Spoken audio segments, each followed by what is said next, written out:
Hey, it's Brett and Coach, and I am spending 10 days in Singapore, so let's review their public transit.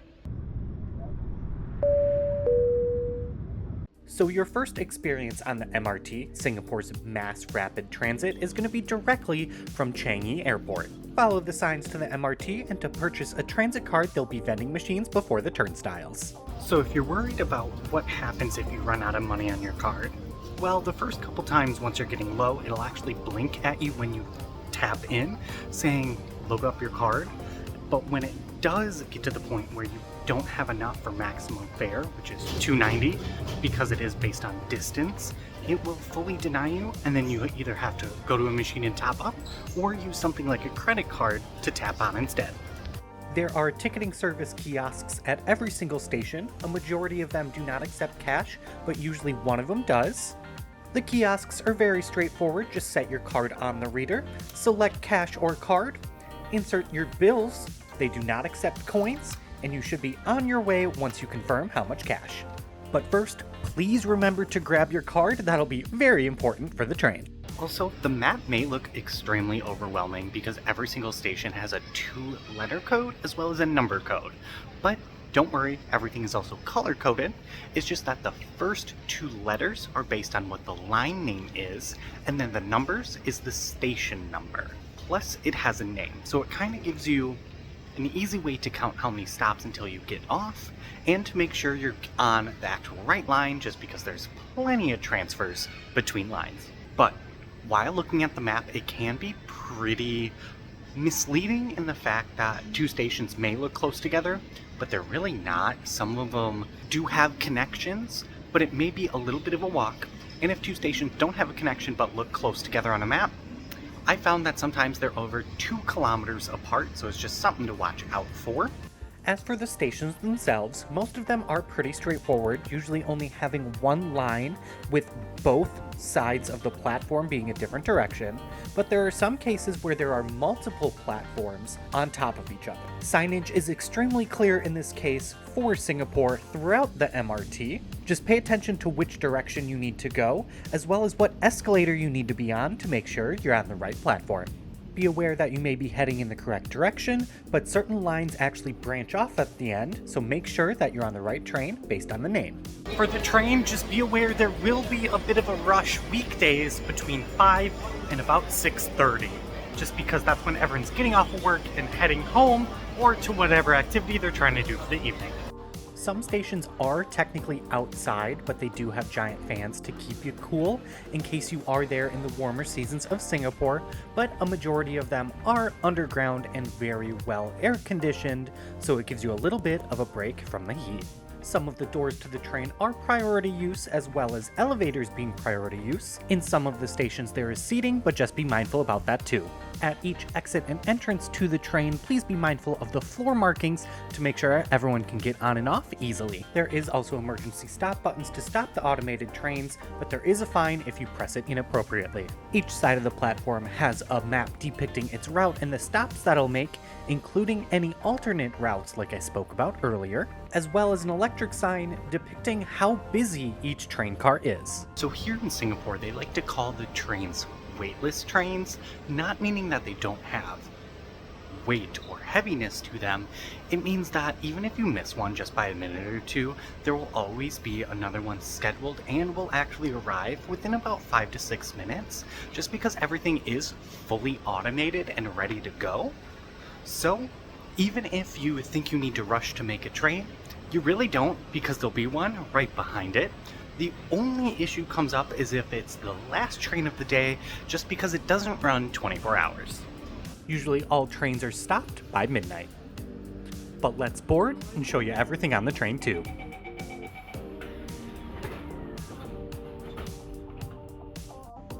Normally the trains are much more busy than this. I was just in a very off time in an off line, so that's why I got a clear view of everything. And I noticed about 2 different main styles for trains. This one is a little bit more busy and a little bit less colorful. And besides just the standard regular seats, they had areas to lean as well towards the middle of the cars. Singapore also has a thoughtfulness initiative featuring a couple different characters. Which one of these characters prompts you to offer the different colored seats to the people that need them? All trains either had a map like this so you can check by the lights at what station you're at, as well as what side the doors will open on the train, or featured a fully digital board also letting you know which side the doors open. And every car had a full system map too, with right above it, it had a sign saying all of the things that you could get fines for with riding the train, which Singapore takes very seriously. So if you see anything happening on the train or any mechanical fault, you can text this number to report it. Otherwise, sit back and enjoy the rest of your ride until it's time to get off. And when you exit the turnstile from the train platform, just remember to tap again so you don't get charged for the full distance of the route. And all stations have multiple exits, so when you are looking up directions to where you want to go, also check what train exit you need so you know exactly where to get off and you'll be much closer to your destination. A lot of the times, an exit is fully just a mall, so be aware of that. Sometimes the signage will just end because you actually walked out of the exit you were already needing into the mall. So most train stops usually have 3 to 5 exits. This one has 12, and they all seem to exit a different mall. And I think this is the first time wayfinding just doesn't help. We were following the signs for exits 1 through 6 because we need 2 or 3, and they just disappear with signage. Here's a quick little story about something that did happen with me trying to get on the train. Not sure exactly where else to put this in the video. We are walking to the train, already through, and 4 of us, meaning me, Brian, and 2 other random girls, had to do a full security check.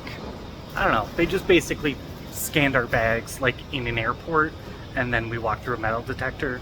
Nothing else really happened. It took maybe 3 minutes, but it was like, oh, huh.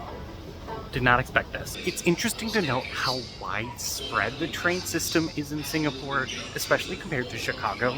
You can get basically anywhere in Singapore via train, while Chicago has about 70% of the city covered, and Singapore is probably about 2.5–3 times bigger. I think the US is definitely lacking when it comes to public transit. Arguably hot take. When you run a country like a country versus running it as a business, what money goes to definitely varies. But what you can't reach by train, the bus system is pretty well versed as well, so let's go over that too. Granted, I haven't had as much experience in Singapore with the buses, it's still worth to go over. And like the MRT, it seems to be fairly reliable as well, with buses coming about every 15 minutes or so. And you tap on right when you get on the bus with the same card. And like the train, just be mindful of the priority seats. But all of the seats that I sat in were decently comfortable, and each set of seats had its own AC vents too. Like most buses, you can just press the red button when you're ready to get off and the bus will stop at the next available stop. That was the first time on the bus here in Singapore, and interesting experience. Very accurate but aggressive driving for the buses. You do get thrown around a little bit.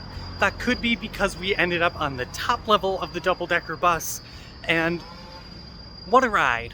What a ride. We made it off the bus in one piece, and we remembered to tap our card when we hopped off. This is because price is based on distance, but we aren't sure what the actual prices are because we've been charged as little as 11 cents or up to about $2.